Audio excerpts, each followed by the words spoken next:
जय हिंद दोस्तों। स्वागत है आप सभी का अपने YouTube channel steno with Wasim में। दोस्तों, आप मेरे Telegram group steno with Wasim search करके जुड़ सकते हैं। वहां पर आपको महत्वपूर्ण शब्दों की आउटलाइन दी जाती है। चलिए स्टार्ट करते हैं। 5 सेकंड बाद यह डिक्टेशन 3 बार आपको दी जाएगी। सबसे पहले 70 की स्पीड से, उसके बाद 80 और उसके बाद 90 शब्द प्रति मिनट की स्पीड से आपको डिक्टेशन दी जाएगी। Ready, start. लोकसभा चुनावों में अपेक्षा से कमजोर प्रदर्शन के बाद भाजपा में आत्ममंथन के नाम पर जो कुछ हो रहा है वह इस दल के लिए शुभ संकेत नहीं। वैसे तो लोकसभा चुनावों में भाजपा को कई राज्यों में नुकसान उठाना पड़ा, लेकिन उत्तर प्रदेश के नतीजे उसके लिए खासे आघातकारी रहे और शायद इसी कारण इस राज्य से ही लगातार ऐसी खबरें आ रही हैं जो यह बताती है कि सरकार और संगठन के स्तर पर सब कुछ ठीक नहीं। पिछले कुछ दिनों से उत्तर प्रदेश में नेतृत्व परिवर्तन को लेकर भी अनुमान के घोड़े दौड़ाए जा रहे हैं। ऐसा केवल इसलिए नहीं हो रहा है कि उत्तर प्रदेश भाजपा के नेता केंद्रीय नेतृत्व से मिल रहे हैं, बल्कि कुछ नेताओं के ऐसे बयानों से भी हो रहा है जो सार्वजनिक रूप से नहीं दिए जाने चाहिए थे। यह भी उल्लेखनीय है कि बीते दिनों दोनों उप मुख्यमंत्री मुख्यमंत्री की बैठक से अनुपस्थित रहे। यह महज दुर्योग नहीं हो सकता कि हाल के समय में यह दूसरी बार है जब दोनों उप मुख्यमंत्री मुख्यमंत्री की बैठक में नहीं गए।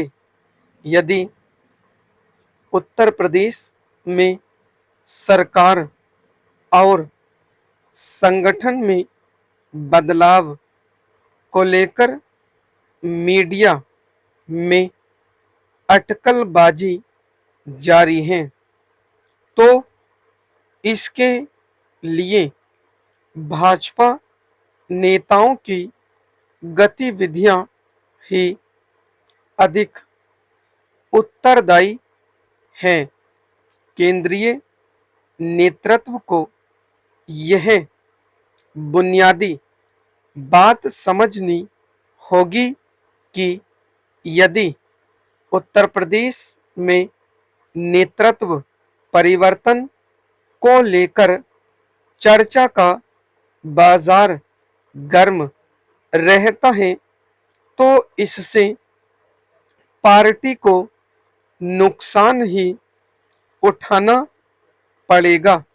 उसे अपने नेताओं की अनावश्यक बयानबाजी पर रोक लगानी होगी, अन्यथा जनता को यही संदेश जाएगा कि उन्हें किसी का संरक्षण मिल रहा है। क्या यह विचित्र नहीं कि जो भाजपा अपने अनुशासन और पार्टी के प्रति नेताओं के समर्पण के लिए जानी जाती है, उसमें अनुशासनहीनता घर करती दिख रही है। यदि सरकार और संगठन में कोई परिवर्तन होने हैं तो वे किए जाने चाहिए, लेकिन घर की बात बाहर लाए बिना सरकार और संगठन में संभावित परिवर्तन को लेकर अटकलबाजियों का दौर पार्टी कार्यकर्ताओं के मनोबल पर बुरा प्रभाव डालने वाला तो है ही, विपक्षी नेताओं को कटाक्ष करने का अवसर देने वाला भी है। उत्तर प्रदेश में शीघ्र ही 10 विधानसभा सीटों पर उपचुनाव होने हैं। इसे देखते हुए होना तो यह चाहिए कि पार्टी नेता अपने मतभेद भुलाकर एकजुट हों। उनमें एकजुटता होनी ही चाहिए, बल्कि दिखनी भी चाहिए। फिलहाल ऐसा नहीं है। यदि उत्तर प्रदेश में लोकसभा चुनावों में भाजपा 33 सीटों पर ही सिमट गई तो उसके लिए केवल राज्य सरकार को दोष देना सही नहीं होगा।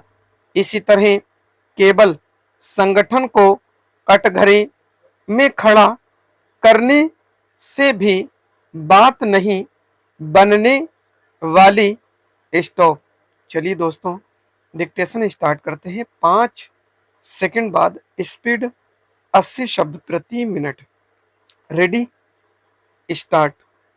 लोकसभा चुनावों में अपेक्षा से कमजोर प्रदर्शन के बाद भाजपा में आत्ममंथन के नाम पर जो कुछ हो रहा है वह इस दल के लिए शुभ संकेत नहीं। वैसे तो लोकसभा चुनावों में भाजपा को कई राज्यों में नुकसान उठाना पड़ा, लेकिन उत्तर प्रदेश के नतीजे उसके लिए खासे आघातकारी रहे और शायद इसी कारण इस राज्य से ही लगातार ऐसी खबरें आ रही हैं जो यह बताती हैं कि सरकार और संगठन के स्तर पर सब कुछ ठीक नहीं। पिछले कुछ दिनों से उत्तर प्रदेश में नेतृत्व परिवर्तन को लेकर भी अनुमान के घोड़े दौड़ाए जा रहे हैं। ऐसा केवल इसलिए नहीं हो रहा है कि उत्तर प्रदेश भाजपा के नेता केंद्रीय नेतृत्व से मिल रहे हैं, बल्कि कुछ नेताओं के ऐसे बयानों से भी हो रहा है जो सार्वजनिक रूप से नहीं दिए जाने चाहिए थे। यह भी उल्लेखनीय है कि बीते दिनों दोनों उप मुख्यमंत्री मुख्यमंत्री की बैठक से अनुपस्थित रहे। यह महज दुर्योग नहीं हो सकता कि हाल के समय में यह दूसरी बार है जब दोनों उप मुख्यमंत्री मुख्यमंत्री की बैठक में नहीं गए। यदि उत्तर प्रदेश में सरकार और संगठन में बदलाव को लेकर मीडिया में अटकलबाजी जारी है तो इसके लिए भाजपा नेताओं की गतिविधियां ही अधिक उत्तरदायी हैं। केंद्रीय नेतृत्व को यह बुनियादी बात समझनी होगी कि यदि उत्तर प्रदेश में नेतृत्व परिवर्तन को लेकर चर्चा का बाजार गर्म रहता है तो इससे पार्टी को नुकसान ही उठाना पड़ेगा। उसे अपने नेताओं की अनावश्यक बयानबाजी पर रोक लगानी होगी, अन्यथा जनता को यही संदेश जाएगा कि उन्हें किसी का संरक्षण मिल रहा है। क्या यह विचित्र नहीं कि जो भाजपा अपने अनुशासन और पार्टियों के प्रति नेताओं के समर्पण के लिए जानी जाती है उसमें अनुशासनहीनता घर करती दिख रही है। यदि सरकार और संगठन में कोई परिवर्तन होने हैं तो वे किए जाने चाहिए, लेकिन घर की बात बाहर लाए बिना सरकार और संगठन में संभावित परिवर्तन को लेकर अटकलबाजियों का दौर पार्टी कार्यकर्ताओं के मनोबल पर बुरा प्रभाव डालने वाला तो है ही, विपक्षी नेताओं को कटाक्ष करने का अवसर देने वाला भी है। उत्तर प्रदेश में शीघ्र ही विधानसभा सीटों पर उपचुनाव होने हैं।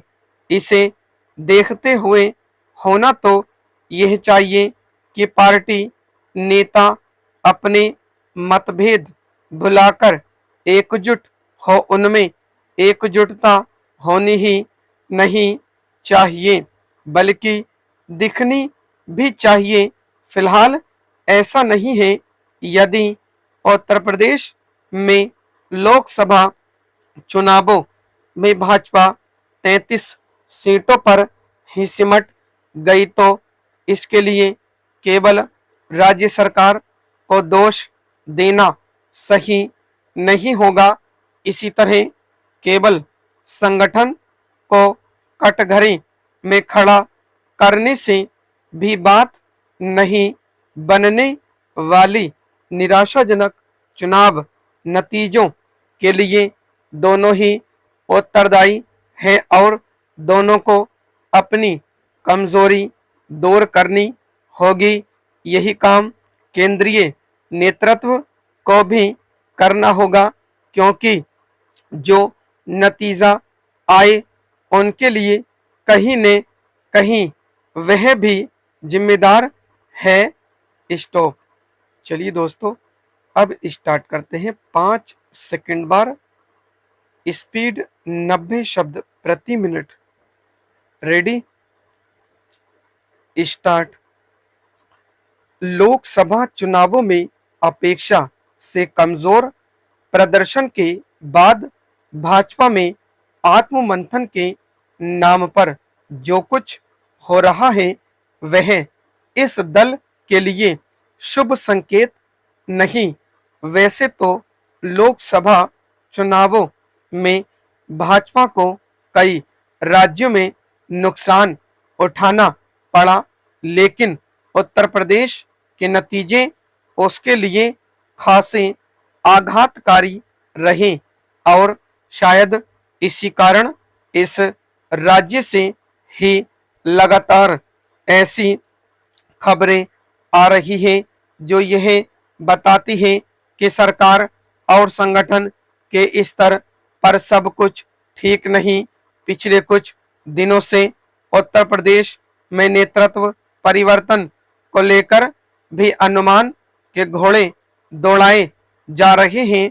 ऐसा केवल इसलिए नहीं हो रहा है कि उत्तर प्रदेश भाजपा के नेता केंद्रीय नेतृत्व से मिल रहे हैं, बल्कि कुछ नेताओं के ऐसे बयानों से भी हो रहा है जो सार्वजनिक रूप से नहीं दिए जाने चाहिए थे।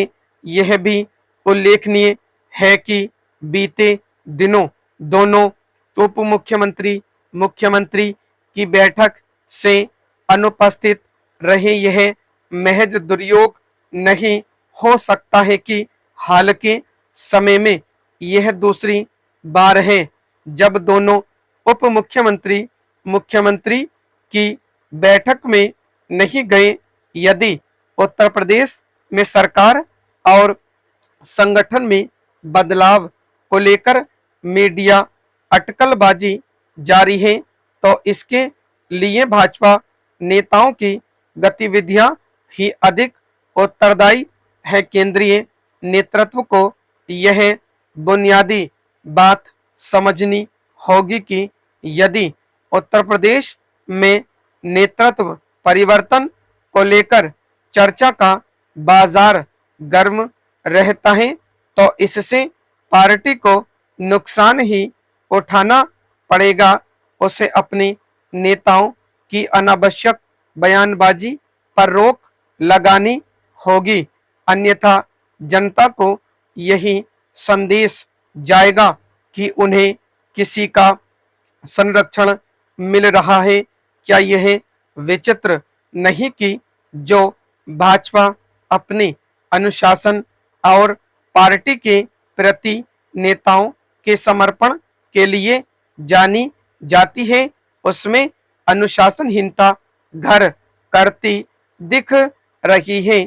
यदि सरकार और संगठन में कोई परिवर्तन होने हैं तो वे किए जाने चाहिए, लेकिन घर की बात बाहर लाए बिना सरकार और संगठन में संभावित परिवर्तन को लेकर अटकलबाजियों का दौर पार्टी कार्यकर्ताओं के मनोबल पर बुरा प्रभाव डालने वाला तो है ही, विपक्षी नेताओं को कटाक्ष करने का अवसर देने वाला भी है। उत्तर प्रदेश में शीघ्र ही 10 विधानसभा सीटों पर उपचुनाव होने हैं। उसे देखते हुए होना तो यह चाहिए कि पार्टी नेता अपने मतभेद बुलाकर एकजुट हो। उनमें एकजुटता होनी ही नहीं चाहिए बल्कि दिखनी भी चाहिए। फिलहाल ऐसा नहीं है। यदि उत्तर प्रदेश में लोकसभा चुनावों में भाजपा 33 सीटों पर ही सिमट गई तो इसके लिए केवल राज्य सरकार को दोष देना सही नहीं होगा। इसी तरह केवल संगठन को कटघरे में खड़ा करने से भी बात नहीं बनने वाली। निराशाजनक चुनाव नतीजों के लिए दोनों ही उत्तरदायी है और दोनों को अपनी कमजोरी दूर करनी होगी। यही काम केंद्रीय नेतृत्व को भी करना होगा, क्योंकि जो नतीजे आए उनके लिए कहीं न कहीं वह भी जिम्मेदार है। स्टॉप। दोस्तों, इसी तरह से आपको डेली डिक्टेशन दी जाती है और साथ में आउटलाइन भी दी जाती है। आप इसको जब बार बार प्रैक्टिस करेंगे, सबसे पहले आप 70 की स्पीड से लिखेंगे, फिर यही मैटर 80 पर लिखेंगे, उसके बाद 90 पे लिखेंगे। ऐसे ही आप लोग 10 दिन ये काम करिएगा, आपकी स्पीड जरूर बढ़ेगी। धन्यवाद दोस्तों।